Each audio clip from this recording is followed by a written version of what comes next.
Lust versus attraction. So this is a topic to where many people nowadays, a lot of people, especially in the church, they don't understand the difference between lust versus attraction.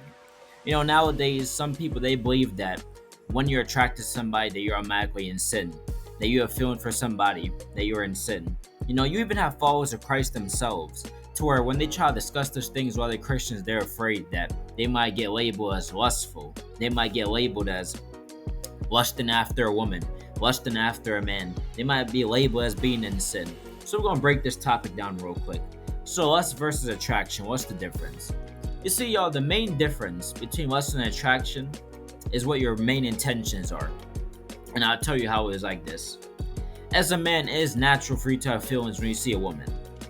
God gave you that as a man. That is your natural God-given desire. You know, when God created men, he created them to have feelings for women. He created them to naturally desire a woman. There's nothing wrong with desiring to have a wife.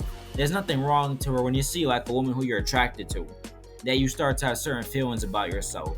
Some men they may get nervous. Some men may get happy. You know what men have when we're attracted. We get you know what it is. I'm not gonna say word because kids might be watching, but you know the type of feelings that men experience when we're attracted to a certain woman, and vice versa for women.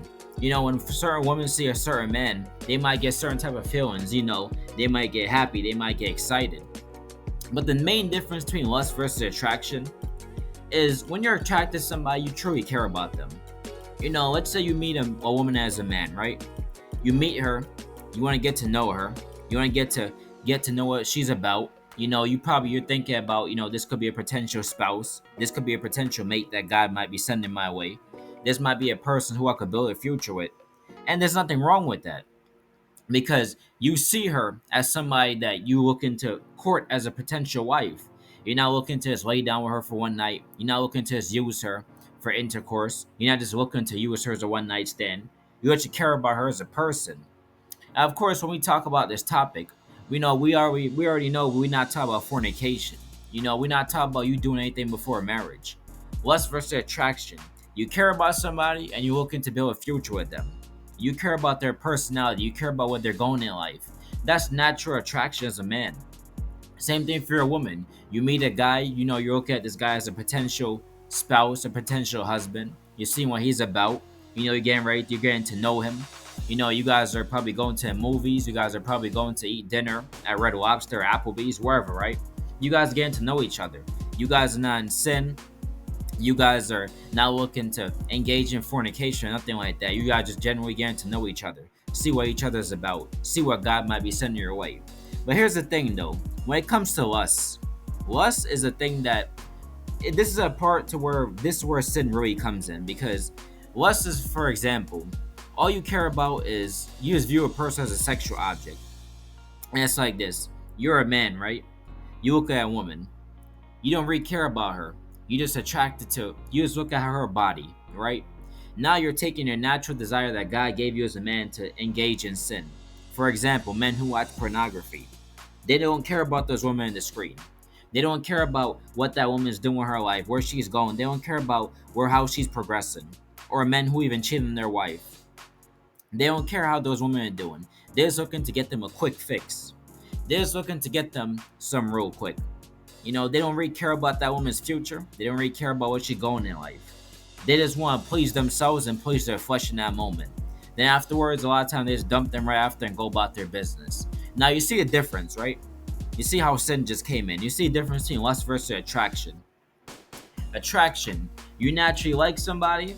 You have feelings around them, but you guys are not in sin, and you have to care about the person. You look at each person you look at the person as someone who could be a potential spouse, someone who could be a potential mate. That's how you're viewing the person. Someone who you could probably build a future with. You're vetting this person to see if they could be your God ordained spouse. But with lust, you just view a person as a sexual object. No different than you watching pornography, women watching OnlyFans. You just view the person as a one night stand. And this is where sin comes in. This is what the Bible says, that if you look at a person with lust, you have committed adultery in your heart, because you don't really care about that person.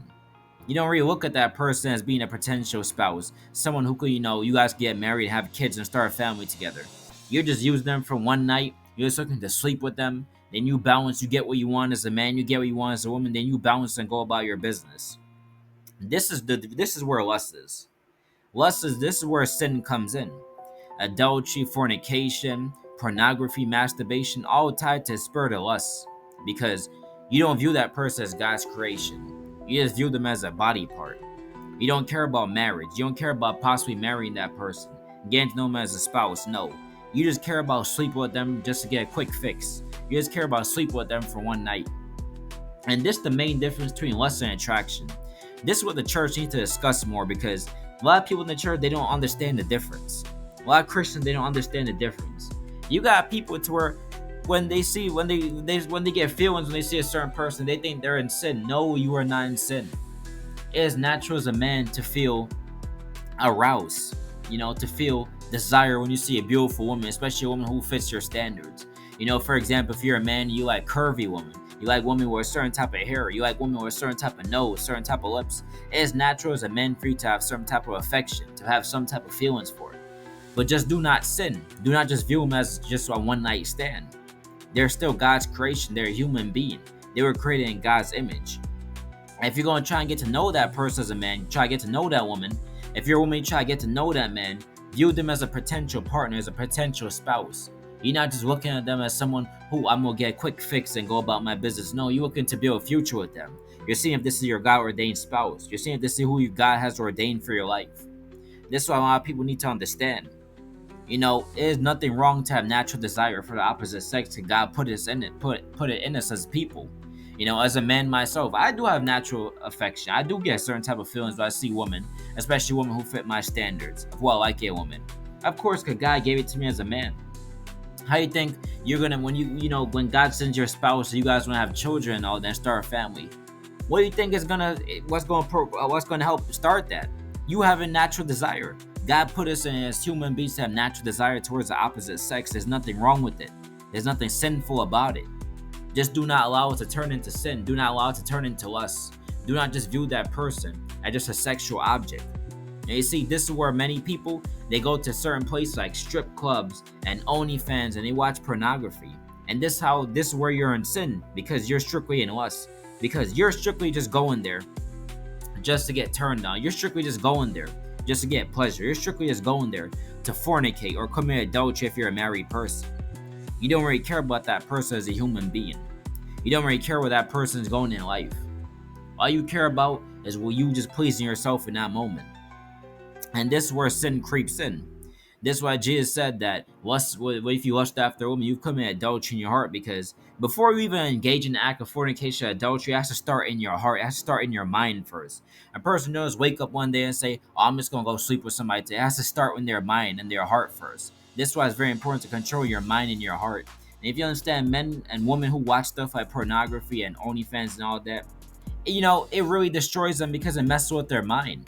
You even got some people to where they rather watch that stuff than to get married.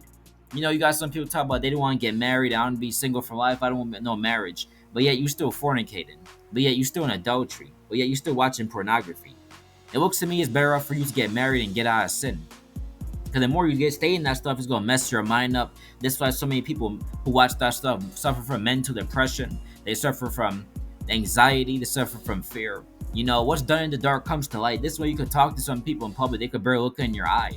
Because what's done in the dark comes to the light. And a lot of people, this internet can be a very dangerous place, because even though there's a lot of good on it, there's still a lot of bad. There's still a lot of bad that comes from it.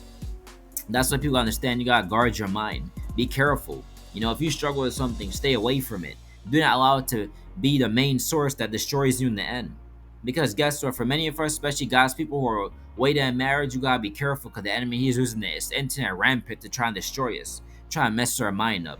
So when God sends our spouse, our whole mind is destroyed. This way you have young people nowadays, they're catching erectile dysfunction in their late teens or early 20s. Like, how can you be catching that? You still young, you still in your prime. Like, you're not even 40 yet and you already have that? No, like, what's gonna happen when it's time for God to send your spouse? Everything was just messed up. And this is what the enemy he wants. He wants to destroy families. Because he knows that families, at least the more people being born and more warriors being born for a kingdom of heaven. more people coming to earth and looking, and more followers of God being born and looking to accomplish God's will.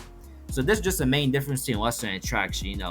If you guys like this video, give it a like, subscribe, share it, and do not let the church and nobody mess your mind up. This is the real difference between lust and attraction.